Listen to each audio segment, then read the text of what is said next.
సముద్ర గర్భంలో నుంచి సురస అనే నాగమాత పైకి వచ్చి, హనుమా నాకు బాగా ఆకలి వేస్తుందయ్యా, అందుకని ఇప్పుడు నిన్ను మింగేస్తా తినేస్తా అంది. రెండు చేతులు జోడించి ఆమెకు నమస్కారం చేశాడు హనుమ. అమ్మా నీకు నమస్కరిస్తున్నానమ్మా, తప్పకుండా మళ్ళీ వస్తాను. రామకార్యం మీద వెళుతున్నాను. రాముడు ఎంతో వేదన పడుతున్నాడు, సీతమ్మ ఎంతో బాధపడుతుంది. ఒక్కసారి వెళ్ళి సీతమ్మకు రామస్వామి క్షేమవార్త చెప్పి మళ్ళీ తిరిగి రాముడి దగ్గరికి వెళ్ళి సీతమ్మ కుశలంగా ఉందని చెప్పి అప్పుడు నీ దగ్గరకొచ్చి ఆహారంగా మారుతా. కాస్త ఓపిక పట్టమ్మా, ఇప్పుడు వదిలేయ్ అన్నాడు. అలేవాడివయ్యా, ఇప్పుడు ఆకలిగా ఉందంటే ఎప్పుడో తినమంటావా?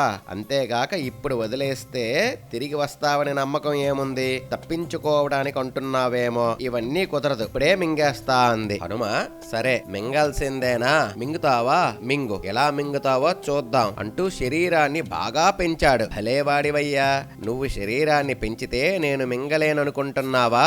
నీవు శరీరాన్ని ఎంత పెంచితే నేను కూడా అంతగా నా నోరు పెంచుతాను అంటూ తాను కూడా నోటిని బాగా పెంచింది సురస. ఆమెకు పోటీగా మరింతగా తన శరీరాన్ని పెంచాడు హనుమ. ఇలా పోటీగా ఇద్దరు తమ శరీరాన్ని నోటిని పెంచుతూ ఉన్నారు. సరిగ్గా అదే సమయంలో చిన్న చమత్కారం చేశాడు హనుమ. బుద్ధిమంతుల్లో అగ్రగణ్యుడైన హనుమ అత్యంత వేగంగా తన శరీరాన్ని అతి సూక్ష్మంగా మార్చి ఏం జరుగుతుందో తెలుసుకునే లోపల సురస నోటిలోకి వెళ్లి బయటకు వచ్చేశాడు. నీ పట్టిన పట్టు చెల్లినది, మింగుతానన్నావు మింగేశావు, నీ మాట చెల్లింది, ఇక నేను బయలుదేరతా అన్నాడు హనుమ. ఆ చమత్కారానికి సమయస్ఫూర్తికి సురస ఎంతో సంతోషించింది.